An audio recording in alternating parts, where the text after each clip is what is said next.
Hello all, welcome to Friday stories. आज की कहानी ममता की है।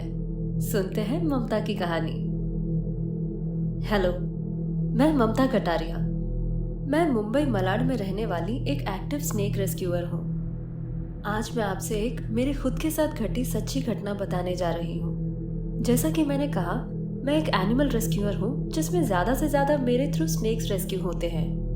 जब भी कोई सांप किसी के घर में जाता है जिससे उसे या उस घर में रहने वाले घर वालों को खतरा महसूस हो, या जब भी कोई सांप कहीं ऐसे जगह पे रहे जहाँ उसे रेस्क्यू करना जरूरी हो, तब मैं हमेशा उन्हें रेस्क्यू करने चली जाती हूँ। मुझे उन्हें रेस्क्यू करके अलग ही खुशी मिलती है। मैं जब भी कोई स्नेक रेस्क्यू करती हूँ, मैं गोरेगांव के फॉरेस्ट एरिया में उन्हें रिलीज करने चली जाती हूँ। गोरेगांव का जंगल काफी बड़ा है। वहाँ उन्हें उनके टाइप की एरिया मिल जाती है और लोग भी कम हैं, और उन्हें उनके हिसाब का खाना भी मिल जाता है, जैसे लिजर्ड्स, फ्रॉग्स एंड रॉडन्स। अभी जो इंसिडेंट मैं बताने जा रही हूँ, ये अभी हाल ही में 3 महीने पहले मेरे साथ हुआ है। मुझे रात 10 बजे एक स्नेक रेस्क्यू कॉल आया था मलाड में ही। यूजुअली मैं रात को रेस्क्यूज पे जाती नहीं हूँ और रेस्क्यू के लिए किसी और को भेज देती हूँ, लेकिन उस रात सारे रेस्क्यूअर्स कहीं ना कहीं रेस्क्यू के लिए गए हुए थे, इसलिए मुझे ही जाना पड़ गया। जिस घर में स्नेक घुसा था वो घर वाले बहुत डर गए थे, और उस घर में एक छोटा बच्चा भी था। मुझे डर लग रहा था कि कोई जहरीला सांप ना हो।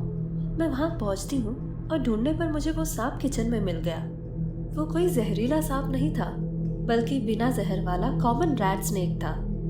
उस सांप को मैंने सेफली स्नेक बैग में डाला और फिर रेस्क्यू करने के बाद मैंने उन घर वालों को शांत किया और बताया कि ये जहरीला सांप नहीं था, ये कॉमन रैट स्नेक था, जिसे हम मराठी में धामिन सांप कहते हैं। ये वैसे बहुत ही शाई किस्म का सांप है और इंसानों को देखकर भाग जाता है।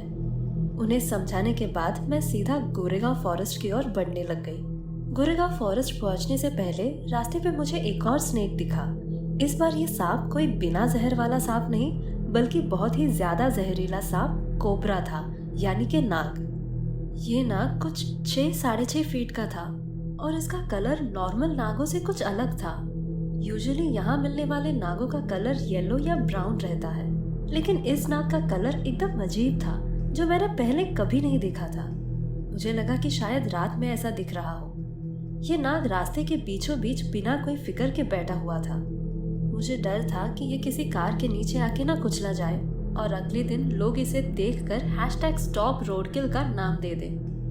तो मैंने उसको भी रेस्क्यू करने का ठान लिया। मैंने अपने बैग से स्नेक स्टिक निकाली और हल्के से उठा के उसे दूसरे बैग में डालकर रेस्क्यू कर लिया। मैं थोड़ा हैरान थी कि कोई भी नाग जल्दी रेस्क्यू नहीं होता, एकदम एग्रेशन मोड में आके अटैक करने देखता है रेस्क्यूअर को। लेकिन ये नाग तो मेरे रेस्क्यू करने पे बिल्कुल भी नहीं हिला।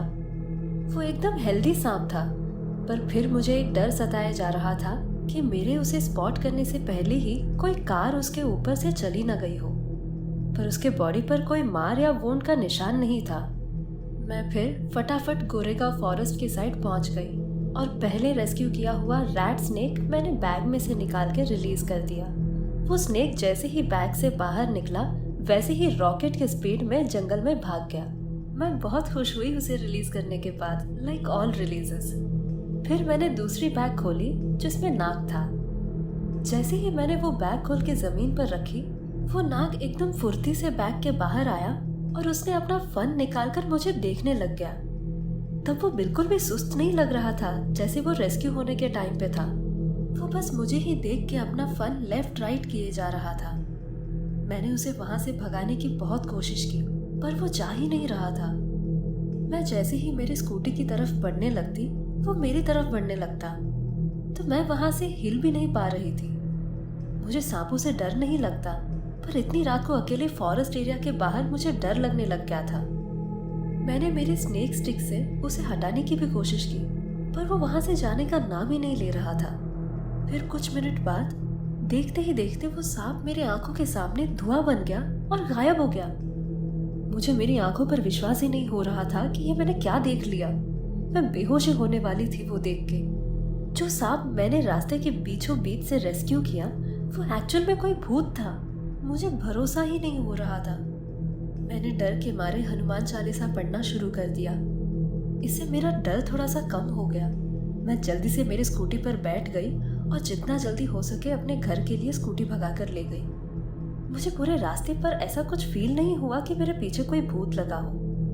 मैंने घर पहुंचकर किसी को कुछ नहीं बताया। मैंने बस मम्मी को सिर्फ ये कहा कि आज आप मेरे साथ सो जाओ मेरे कमरे में। मम्मी ने मुझे पूछा कि क्या हो गया आज इतना क्यों डरी हुई हो। तब मैंने मम्मी को कुछ नहीं कहा। मम्मी मेरे साथ पूरी रात थी और वो इंसिडेंट के बारे में सोच के मैं कब सो गई मुझे मालूम ही नहीं पड़ा। फिर सुबह होते ही मैंने मम्मी को सब कुछ बता दिया।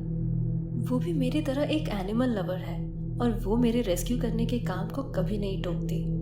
जो एक रात पहले मेरे साथ हुआ उसके बारे में सुन के मेरे मम्मी ने मुझे एक ही बात कही कि उनके बचपन में उनकी एक दोस्त ने उनसे कहा था कि रात को जिन कभी कभी सांपों का रूप लेकर निकलते हैं, इसलिए अगर रात के वक्त कोई सांप दिखे तो उसे दुख नहीं पहुंचाना चाहिए।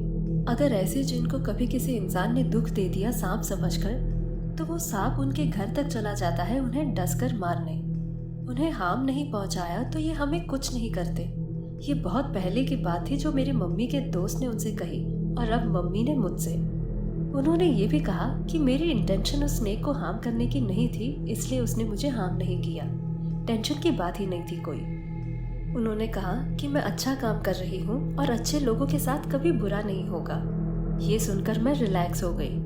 बस मेरे अंदर डर बैठा था, इसलिए मेरी मम्मी ने मुझे एक ऑरेंज धागा मेरे हाथ पे बांध दिया। मैंने 3-4 दिन के बाद वापस रेस्क्यूज पे जाना शुरू कर दिया। ये इंसिडेंट बस मेरे 2 दोस्तों को पता था।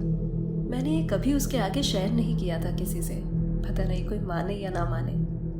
एक जानवर प्रेमी होने के नाते मेरी आप सबसे एक छोटी सी विनती है कि आपको जब भी कहीं कोई सांप दिखे तो उसे प्लीज हार्म न करिए। बिना वजह उन्हें प्लीज ना मारिए। ये ऊपर वाले की बनाई चीज है। स्नेक्स एनवायरनमेंट के लिए बहुत इंपॉर्टेंट है, तो प्लीज वापस कह रही हूँ उन्हें हार्म न पहुंचाएं।